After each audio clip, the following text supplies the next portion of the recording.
Hi, my name is Cinnamon, and I'm the Prevention Educator for Stepping Stones at YWCA McLean County. I'm here today to talk about violence experienced by women of color. Even though women in the United States most often experience violence at the hands of men, it is important to pay attention to the fact that women of color experience violence at a higher rate than their white counterparts. Why is that? Because like everything else, violence against women is intersectional, meaning that there are multiple layers to the problem that interact with one another. Women of color experience multiple forms of oppression at once. They are subjected to sexism, which makes them more likely to be victims of violence and to be ignored when they speak out. Women of color are also oppressed by racism, which not only makes them targets, but also provides justification for why they deserved violence. On top of that, we know that class plays a role in the lives of most of these women. The median wealth for a single woman of color is about $100, compared to $41,000 for a single white woman. So, the combination of all of these systemic layers combined and working together results in women of color being constantly objectified, over-policed, and devalued. Black women are 3 times more likely than their white counterparts to experience death as a result of domestic violence. 1 in every 3 indigenous women will be a victim of sexual assault, and over 70% of these assaults will be committed by a non-indigenous person. And if a woman is a person with a disability, queer, or transgender, there are even more systems working against her.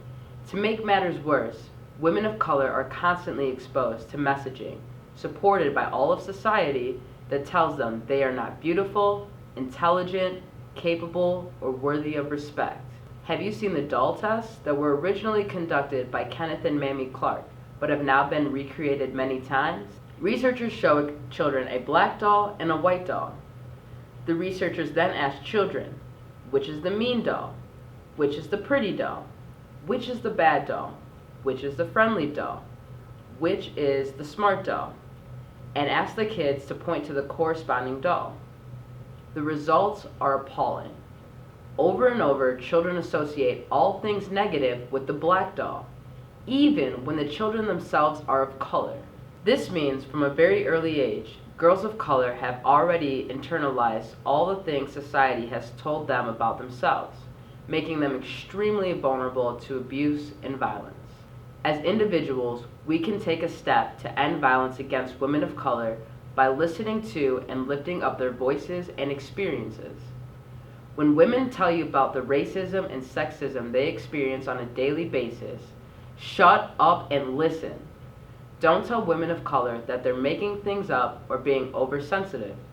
Instead, affirm and validate the experiences of women of color and join the fight against racism, sexism, and all the other isms too. As a society, we must work together to address and eliminate all forms of violence against women of color in our systems and institutions.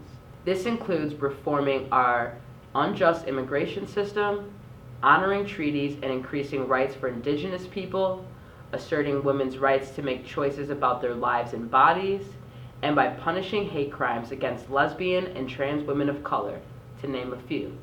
Some immediate steps you can take is to sign up to be a volunteer for the Stepping Stones Crisis Hotline, or get involved with your local YWCA's Mission Impact work. Call us at 309-662-0461 or visit ywcamclean.org for more information. If you like this video, please don't forget to share so we can spread the message about Week Without Violence.